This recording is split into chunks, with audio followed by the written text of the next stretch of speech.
कैसे आप लोग। मेरा नाम राज और कोऑपरेटिव सोसाइटीज के एक्ट, बायलॉज और रूल्स के बारे में डिस्कस करते रहते हैं। सबसे पहले आप सबको गणपति फेस्टिवल की ढेर सारी शुभकामनाएं। ये टॉपिक आज बहुत इंटरेस्टिंग भी है और बहुत इंपॉर्टेंट भी है, और अगर इसको आपने समझ लिया तो आपकी मैनेजिंग कमेटी 5 साल पूरा कर ही लेगी। इसकी बारीकियों को, एक एक वर्ड को, एक एक सेंटेंस को आपको जानना बहुत बहुत जरूरी है। तो बिना एक भी सेंटेंस मिस किए, एक भी वर्ड मिस किए, वीडियो को लास्ट तक देखने की कोशिश कीजिए, क्योंकि मैक्सिमम मैनेजिंग कमेटी इसी बेस पे सिस्टम से बाहर, कमेटी से बाहर बैठ सकती है या बैठती होगी।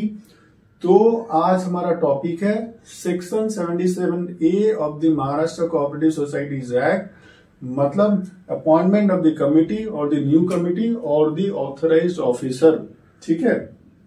तो ये क्या बोलता है कि when the registrar is satisfied that, जब रजिस्ट्रार को ये लगे, जो भी कंसर्न रजिस्ट्रार आपका होगा, डेप्यूटी रजिस्ट्रार होगा, ज्वाइंट रजिस्ट्रार होगा, जब उसको ये सेटिस्फेक्शन आ जाए, उसको ये लगे, उसके जहन में प्रॉपरली ये बैठ जाए, ठीक है, कि the provisional committee has failed to make necessary arrangement. अब नेसेसरी अरेंजमेंट का मतलब यह है कि अगर प्रोविजनल कमिटी मैक्सिमम 1 साल के लिए उसको अपॉइंट किया गया है, 1 साल के लिए अगर वो है सिस्टम में, और उसी 1 साल के अंदर वो जो प्रोसीजर्स करना चाहिए, मेंबर्स का अपडेट करना चाहिए, आई रजिस्टर रेडी रखना चाहिए, जे रजिस्टर रेडी रखना चाहिए, ठीक है, मेंबरशिप सबके इश्यूज को सॉल्व करना चाहिए, और कॉरेस्पॉन्डेंस शुरू कर देना चाहिए रजिस्ट्रार ऑफिस के साथ, स्टेट कोऑपरेटिव इलेक्शन अथॉरिटी के साथ, कि जल्दी से जल्दी वहां पे इलेक्शन हो, और उसका 1 साल खत्म होने से पहले, मैक्सिमम 1 साल खत्म होने से पहले वहां पे नई मैनेजिंग कमिटी आ जाए। तो this is called necessary arrangement, और वो आपने किया नहीं, और 1 साल के बाद भी आपकी मैनेजिंग कमिटी कंटिन्यू कर रही है। तो फॉर होल्डिंग इलेक्शन, ठीक है, for the constitution of the first committee, इसका मतलब इससे पहले आप थे प्रोविजनल मैनेजिंग कमिटी, अभी जो आने वाली है वो परमानेंट मैनेजिंग कमिटी। तो जो आपको ड्यू प्रोसीजर्स करना चाहिए था 1 साल के अंदर, before the completion of 1 year, so that जब आपकी 1 साल कंप्लीट हो रही है, या तो लास्ट डे तक या उससे पहले, आप नई मैनेजिंग कमिटी को हैंड ओवर कर दो, जो चुन के आए, आपको जो भेजा, आप जो सिस्टम में हो, आप जो मैनेजिंग कमिटी चला रहे हो, वह प्रोविजनली इलेक्टेड हो, that is by the general body, और जनरल बॉडी के अंदर में से फिर जो कमिटी के मेंबर्स बनते हैं वो अपने बीच में ऑफिसर्स बनाते हैं, सेक्रेटरी बनाते हैं, चेयरमैन बनाते हैं, ट्रेजरर बनाते हैं। तो आपने ड्यू प्रोसीजर फॉलो नहीं किया, ठीक है। Before the expiry of the term, जैसे हमने पहले भी चर्चा की कि 1 साल मैक्सिमम के अंदर आपको ये ड्यू प्रोसीजर्स कर लेना है, और आपने नहीं किया। As specified in the subsection 1A of the section 73B, section 73 के अंदर जो दिया गया है, ठीक है, उसके हिसाब से आपने नहीं किया, और उसमें ये प्रोविजंस दी गई है। क्या दी गई है कि जैसे जिस दिन की आपकी सोसाइटी रजिस्टर हो जाती है, उसके 3 महीने के अंदर आपको जनरल बॉडी मीटिंग बुलाना है, और जनरल बॉडी मीटिंग बुलाने के बाद वहां पे प्रोविजनल कमेटी चुनी जाती है। प्रोविजनल कमेटी जो चुनी जाती है, फिर वो क्या करती है, अपने बीच में सोसाइटी के ऑफिस बेयरर्स के बीच में अपने ऑफिसर्स को भी चुनती है, सेक्रेटरी, चेयरमैन, ट्रेजरर को चुना जाता है, और उनकी ये लायबिलिटी फिर बन जाती है कि 1 साल के अंदर, ठीक है, जितने भी प्रोसीजर सारे करने हैं, जितनी भी फॉर्मेलिटीज करने हैं, ताकि नई मैनेजिंग कमेटी आ जाए। तो ये सारी चीजें आपने नहीं की। तो यहां पे हमने देखा कि 73, सेक्शन 73, सेक्शन 1A के हिसाब से भी आपने काम नहीं किया। फिर उसके बाद क्या है, at the first constitution of the committee of any society there is a failure to elect a first constitution of the committee, यहाँ पे कमिटी बोला जा रहा है, मैनेजिंग कमिटी,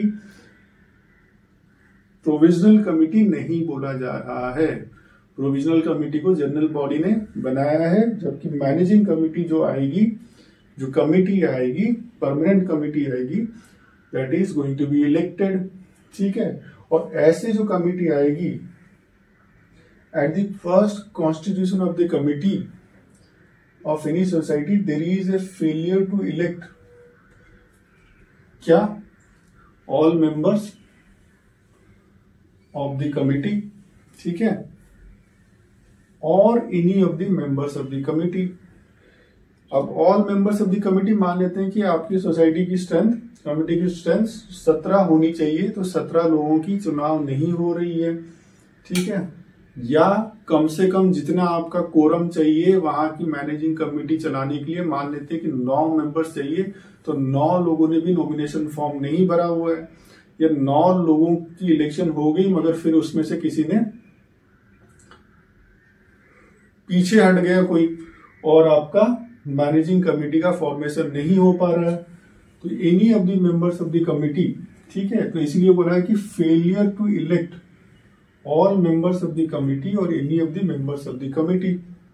तो मतलब 9 नहीं बन पा रहा है, या आपका 17 भी नहीं बन पा रहा है, ना पूरी स्ट्रेंथ बन पा रही है, ना कोरम बन पा रही है, तो उस केस में भी आपका फेलियर हो रहा है, तो वहां पे भी रजिस्ट्रार जो है, if he satisfied then he can take the cognizance. फिर उसके बाद देखते हैं the term of the committee of any society और any of its members has expired. अब आपकी जो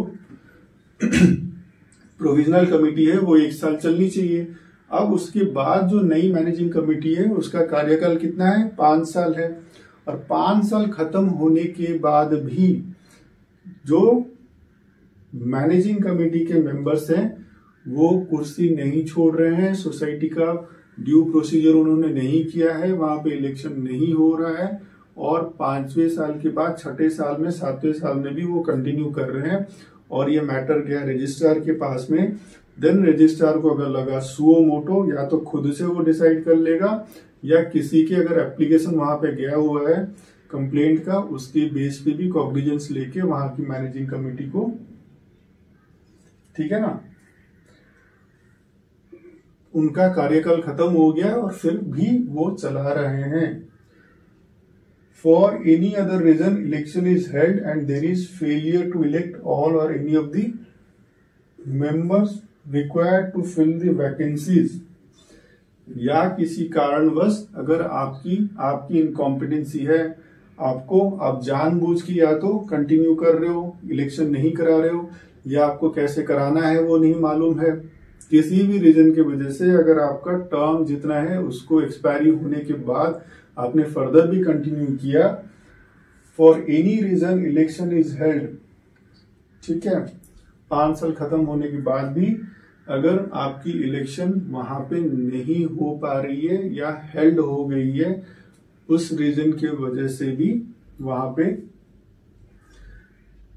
ऑथराइज्ड ऑफिसर या बोर्ड ऑफ मेंबर्स वहां पे आ सकती है, जो कि रजिस्ट्रार बिठा सकता है। And there is a failure to elect all और any of the members required to fill up the vacancy. जितनी कम से कम मेंबर्स होने से सोसाइटी की मैनेजिंग कमेटी चल जाएगी, बिजनेस ऑफ द सोसाइटी और the affairs of the society चल जाएगी, उतने भी मेंबर्स आपके अगर नहीं हो पा रहे हैं तो उस कंडीशन में भी रजिस्ट्रार का एक्शन वहां पे आ जाएगा, और वहां पे 77A बिठा दिया जाएगा, जिसके बेस पे बोर्ड ऑफ मेंबर्स भी बन सकते हैं, और वहां पे बोर्ड ऑफ ऑथराइज्ड ऑफिसर्स भी बन सकते हैं, या फिर कोई सिंगल ऑथराइज्ड ऑफिसर भी आ सकता है। There is stalemate in the constitution, ठीक है, ऐसी कोई एक कंडीशन आ गई है जिसकी वजह से कमिटी चल ही नहीं पा रही है, कुछ ऐसी कंडीशंस वहां पे क्रिएट हो गई है, तो उस केस में भी रजिस्ट्रार का एक्शन हो जाएगा। और the committee has ceased to function and vacuum is created. आपकी 9 मेंबर्स की कम से कम कमिटी होनी चाहिए, 17 मेंबर्स हुए थे, कोई डिस्क्वालीफाई हो गया, कोई टर्मिनेट हो गया, कोई सोसाइटी छोड़ के गया, ठीक है, कोई रेजिग्नेशन किसी ने डाल दिया, ठीक है, ऐसे करते करते 9 से नीचे आपका गिर गया, ठीक है, और कम से कम 9 मेंबर होने से आपकी सोसाइटी मैनेजिंग कमेटी चलेगी। तो उस केस में जैसे ही वो 8 हो गया, 7 हो गया, इसका मतलब आपकी जो वैकेंसी या तो आप पहले भर देते, मगर एक बार आपका कोरम गिरने के बाद फिर वो प्रोविजन करने की आपके पास कैपेसिटी नहीं होती है, ठीक है। तो there is a statement in the constitution और the committee has ceased to function and vacuum is created in the management. तो ऐसी कंडीशन आ गई तो भी आपकी कमिटी जाएगी। Any committee is prevented from entering upon the office. आपकी provisional committee है, नई मैनेजिंग कमिटी का चुनाव हो गया है और प्रोविजनल कमिटी नई मैनेजिंग कमिटी को हैंड ओवर नहीं कर रही है, या आपकी ऑलरेडी परमानेंट कमिटी है 5 साल वाली, उनका कार्यकाल खत्म हो गया है और नई मैनेजिंग कमिटी का नए लोग चुन के आ गए हैं। अब पुरानी मैनेजिंग कमेटी से नई मैनेजिंग कमेटी को हैंडओवर होके उनको चार्ज टेक ओवर करना है, मगर ये उनको हैंडओवर कर ही नहीं रहे हैं। इनके वेस्टेड इंटरेस्ट अभी भी उसमें बने हुए हैं, अभी भी उनकी फोर्सिबली उसमें कंटिन्यू कर रहे हैं। तो उस केस में भी if the committee is prevented from entering the office, a new committee has failed to enter of an office on the date on which the term of the office of the existing committee expired। 5 साल आपके खत्म हो गए और 5 साल खत्म होने के बाद भी नई मैनेजिंग कमेटी ने, ठीक है, वहां पे टेक ओवर नहीं किया है, तो उस कंडीशन में भी सेक्शन 77A एप्लीकेबल हो जाएगा। रजिस्ट्रार अपनी मर्जी से या किसी मेंबर के कंप्लेन से भी या किसी officer of the managing committee के कंप्लेन से भी वहां पे सेक्शन 77A बिठा सकता है, ऑथराइज्ड ऑफिसर या प्राधिकृत अधिकारी को बिठा सकता है, ठीक है। Where more than one group of persons in a society is claiming to be elected, society का इलेक्शन हो गया, अलग अलग गुट बन गई और उसमें से 5 लोग ये क्लेम कर रहे हैं कि नहीं हम इलेक्ट होके आए हैं, 5 लोग वो क्लेम कर रहे हैं कि हम इलेक्ट होके आए हैं, और कुछ इनकी मेजॉरिटी एक मिला के इतनी बन जाती है, वो क्लेम करते हैं कि हम ही दावा ठोक रहे हैं कि हम मैनेजिंग कमेटी का फॉर्मेशन करेंगे। या ऐसे होके आ रहा है कि जितने एक्चुअली इलेक्ट होके आ रहे हैं, जो इलेक्ट नहीं हुए हैं वो बोल रहे हैं कि नहीं हम इलेक्ट होने चाहिए और वो डिस्क्वालीफाई होने चाहिए। तो वहां पे कुछ एक डिस्प्यूट क्रिएट हो जा रहा है और ऐसे मैटर्स रजिस्ट्रार के पास फिर सॉल्व नहीं होंगे। इलेक्शन के बाद ये जाएंगे कोऑपरेटिव कोर्ट में, और जब तक कोऑपरेटिव कोर्ट में ये रिजॉल्व नहीं हो जाता है तब तक फिर सेक्शन 77A लग जाएगा और वहां पे बोर्ड ऑफ मेंबर्स, ठीक है, और या कमिटी ऑफ मेंबर्स जिसको आप बोल सकते हो, और या फिर ऑथराइज्ड ऑफिसर वहां पे डेजिग्नेट कर दिया जाएगा, डेलीगेट कर दिया जाएगा, ऑथराइज कर दिया जाएगा, who will represent the registrar for its day to day functions of the society, ठीक है। Is claiming to be elected as a committee member and the process is in the cooperative court, ठीक है। तो इस case में भी आपका section 77A बैठ सकता है। अब जानते हैं कि रजिस्ट्रार कब एक्शन लेगा, कैसा एक्शन लेगा। रजिस्ट्रार में सुओ मोटो अपने से, अगर रजिस्ट्रार को खुद लगे या उनके जहन में ये चीज है, उसके नॉलेज में है कि ऐसे ऐसे सोसाइटी का 5 साल खत्म हो गया है, वहां पे इलेक्शन नहीं हो रहा है और फिर भी वहां पे कंटिन्यू है, या कोई और रीजन की वजह से भी, जो ऑलरेडी हमने ये सब डिस्कस किया, तो वो अपने से भी ले सकता है। ऐसे नहीं कि सोसाइटी का कोई मेंबर ही कंप्लेन दे या रजिस्ट्रार के पास मैनेजिंग कमेटी के किसी कमिटी मेंबर या किसी ऑफिसर का कंप्लेन जाए तो ही वो कॉग्निजेंस लेगा। ठीक है, तो सुओ मोटो भी ले सकता है, और on application of any of the member of the society और any officer of the society. Secretary chairman ने अगर लिख के दिया तो भी हो सकता है, या किसी सोसाइटी के मेंबर ने लिख के दिया ऑफिशियली तो भी हो सकता है। बाय ऑर्डर अपॉइंट, तो रजिस्ट्रार साहब एक ऑर्डर निकाल देंगे और वहां पे किसको अपॉइंट करेंगे, एनी मेंबर और members of the society, society के ही किसी मेंबर को वहां पे अपॉइंट किया जा सकता है, या मेंबर्स को मिला के अपॉइंट किया जा सकता है, to be members of the committee to fill the vacancies. ठीक है, कि वहां की जो भी खाली जगह क्रिएट हो गई है उसे भरने के लिए। ए committee consisting of not more than 3 members of the society, 3 लोग वो, ठीक है। रजिस्ट्रार क्या कर सकता है कि अगर हो सकता है कि कहीं पे अगर आप रेकमेंड करके दे रहे हो और रजिस्ट्रार ये बोलता है कि हाँ चलो यही 3 मेंबर्स ऑफ द सोसाइटी जो बेसिकली पुरानी मैनेजिंग कमेटी के मेंबर्स नहीं होना चाहिए, बेसिकली कोई डिफॉल्टर नहीं होना चाहिए, उनका कोई बकाया नहीं होना चाहिए, जो जितने भी डिस्क्वालिफिकेशन वगैरह वो सब बनते हैं वो सबसे उनको बाहर होना चाहिए, उसके अंदर उस परव्यू में उनको आना नहीं चाहिए। तो ऐसे 3 मेंबर्स ऑफ द सोसाइटी को भी वो बोर्ड ऑफ मेंबर्स या कमिटी ऑफ मेंबर्स बना सकता है, जो सोसाइटी के जब तक आपके इलेक्शन नहीं हो जाते हैं तो सोसाइटी के इलेक्शन से पहले ये सारी चीजों को वो देख सकते हैं। तो ए committee consisting of not more than 3 members of the society और 1 or more authorized officer who need not be the members of the society or manage affairs of the society till a new committee enters the office। इसका मतलब ये 3 members को भी चुना जा सकता है, ठीक है,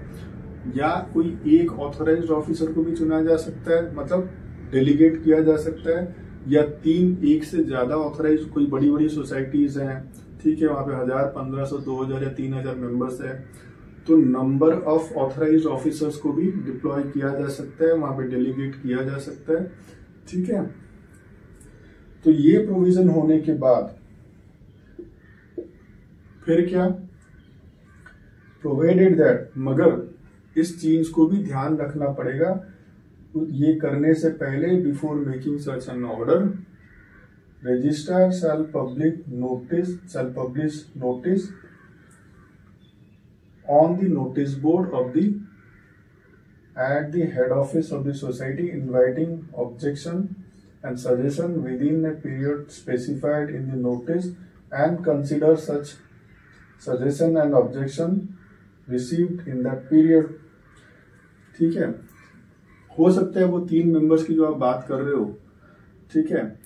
वो 3 मेंबर्स को लेके कोई ऑब्जेक्शन हो, या उसमें से किसी एक मेंबर के बारे में बहुत ज्यादा ऑब्जेक्शन हो, सोसाइटी के मेंबर्स चाहते ही नहीं कि वो वहां पे, मतलब वो करप्ट आदमी हो, वेस्टेड इंटरेस्ट आदमी हो, या उसको नॉलेज ही नहीं हो, या वो पॉलिटिकली इंक्लाइंड हो, तो हो सकता है कि वहां के लोग मेंबर्स ऑफ द सोसाइटी चाहते ही नहीं हो। तो रजिस्ट्रार साहब क्या करेंगे, जो सोसाइटी का मेन नोटिस बोर्ड है वहां पे नोटिस लगा देंगे और कुछ एक दिन की 10-15 दिन की जैसे कोई अवधि दे देंगे, और इसी पीरियड के अंदर आपको सजेशन, सोसाइटी के मेंबर्स को सजेशन देना है, ऑब्जेक्शन लेना है कि इसको बनाना है नहीं बनाना है, और उस चीज को रजिस्ट्रार कंसिडर करने के बाद ही वहां पे कमिटी ऑफ मेंबर्स की अपॉइंटमेंट होगी। और जहां पे ऑथराइज्ड ऑफिसर की बात है वो डायरेक्टली अपने पैनल ऑफ ऑथराइज्ड ऑफिसर्स में से उसको प्राधिकृत अधिकारी को वहां पे डिप्लॉय कर सकता है, डेलीगेट कर सकता है, ठीक है। It shall not be necessary to publish such notice in any case where the registrar is satisfied that immediate action is required to be taken and it is not reasonable practical to publish such notice।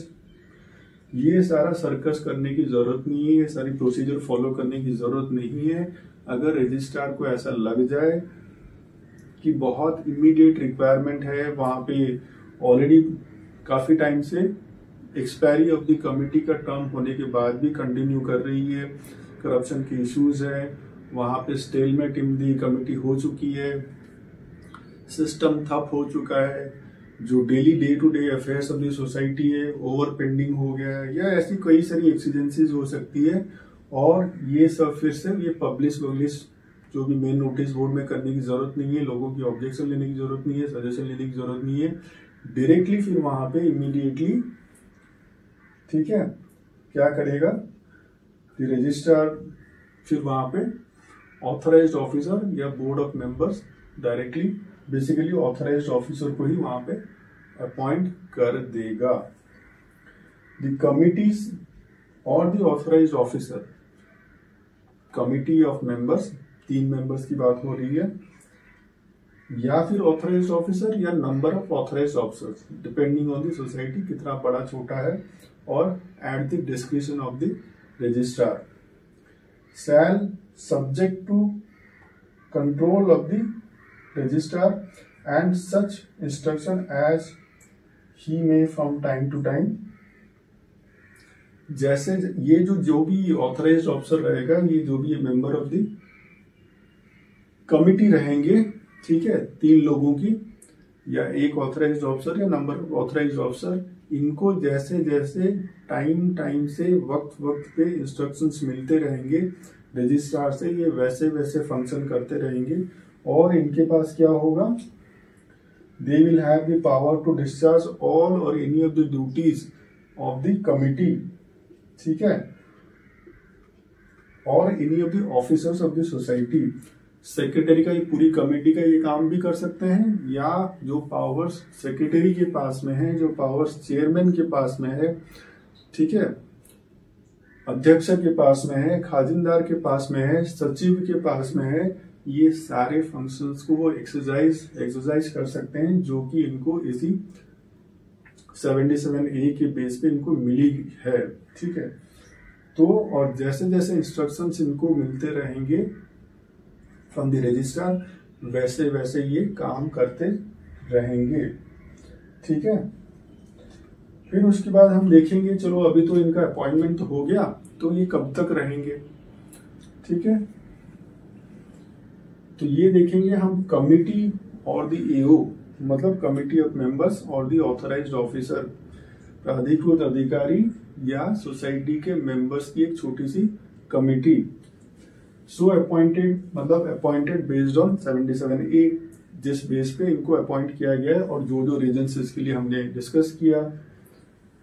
ये 1 साल तक रहेंगे। और इसी 1 साल के अंदर इनको नेसेसरी अरेंजमेंट करना है। नेसेसरी अरेंजमेंट हमने डिस्कस किया कि सारी प्रोसीजर आपको करना है, फॉर्मेलिटीज करना है, आपको कॉरेस्पॉन्डेंस करना है स्टेट कोऑपरेटिव इलेक्शन अथॉरिटी के साथ में, डिस्ट्रिक्ट कोऑपरेटिव इलेक्शन ऑफिसर के साथ में, जनरली जो कि वहां का रजिस्ट्रार रहता है, कंसर्न रजिस्ट्रार, जो भी डेप्यूटी या ज्वाइंट रजिस्ट्रार रहेगा। तो आपको नेसेसरी कॉरेस्पॉन्डेंस करना है ताकि न्यू मैनेजिंग कमिटी बन जाए और उसे हैंडओवर कर दिया जाए। अब इस मैनेजिंग कमेटी में ये भी इंक्लूडेड है जिनकी केस कोर्ट में पेंडिंग है, अगर वो भी आ जाते हैं उनको भी हैंडओवर करके जाना है, मतलब जहां पे इलेक्शन करने की जरूरत नहीं है और मैटर ऑलरेडी कोर्ट में चल रहा है 2 गुट के बीच में,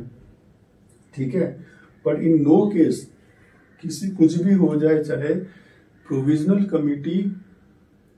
ठीक है, 1 साल के बाद कंटिन्यू वहां पे नहीं करेगी, वो तो हमने वहां पे देखा ही था। और यहाँ पे हम क्या देखेंगे कि किसी भी कंडीशन में जो ऑथराइज्ड ऑफिसर है या बोर्ड ऑफ मेंबर्स है, जो कमिटी ऑफ मेंबर्स है,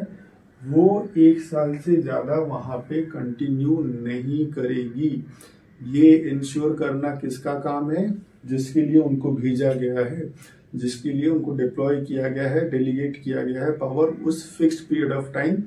आपके ऑर्डर पे लिखा होगा कि अगर ऑथराइज्ड ऑफिसर आया है कि वो 3 महीने के लिए आया है, 6 महीने के लिए आया है या 1 साल के लिए, उसको मैक्सिमम वहां पे भेजा गया है,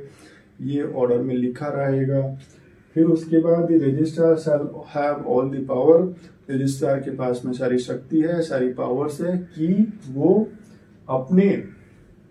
जो ऑर्डर की पीरियड भी जो लिखा हुआ है 3 महीना, 6 महीना या 1 साल मैक्सिमम, उसके बीच में किसी भी मेंबर को भी change, member of the committee को भी चेंज कर सकता है ऑथराइज्ड ऑफिसर को भी चेंज कर सकता है, या पूरी ऑथराइज्ड ऑफिसर को भी चेंज कर सकता है, या पूरी की पूरी कमेटी को भी चेंज कर सकता है, और वहां पे नई ऑथराइज्ड ऑफिसर, नया ऑथराइज्ड ऑफिसर या मेंबर को भी वहां पे बिठा सकता है। ठीक है, इससे कोई फर्क नहीं पड़ता है कि ऑथराइज्ड ऑफिसर की अपॉइंटमेंट ऑर्डर में वहां पे 3 महीना लिखा था या 6 महीना या 1 साल लिखा था, उससे पहले भी उसको वो दूसरा ऑर्डर पास करके दूसरा ऑर्डर वहां पे भेज सकता है और दूसरा ऑथराइज्ड ऑफिसर वहां पे भेज सकता है। ठीक है, provision of this section 77A of the Maharashtra cooperative societies act will apply mutandis. Mutandis का मतलब है कि with necessary changes having been made. अब ये हम अलग से डिस्कस करेंगे। बेसिकली 78A डिस्कस करता है कि रेम्यूनरेशन, जो भी कंपेंसेशन वगैरह जो भी ऑथराइज्ड ऑफिसर रहेगा या वहां पे जो मेंबर्स ऑफ द कमिटी रहेंगे उनको कितना क्या पैसा रहेगा, कैसा उनका फिक्सेशन होगा, और इन सब चीजों के बारे में वहां पे डिस्कस है। तो basically this is for the fixation of the remuneration to the members और द ऑथराइज्ड ऑफिसर अपॉइंटेड। तो 78A जो है उसके बारे में डिस्कस करता है, तो इसके बारे में अलग से हम चर्चा करेंगे। ठीक है, तो ऐसे ही ये सेक्शन बहुत इंपॉर्टेंट है जिसके बेस पे काफी सारी मैनेजिंग कमेटी गिर गई हैं या गिर सकती हैं। तो 77A के एक एक लाइन को, एक एक वर्ड को जानना बहुत जरूरी है।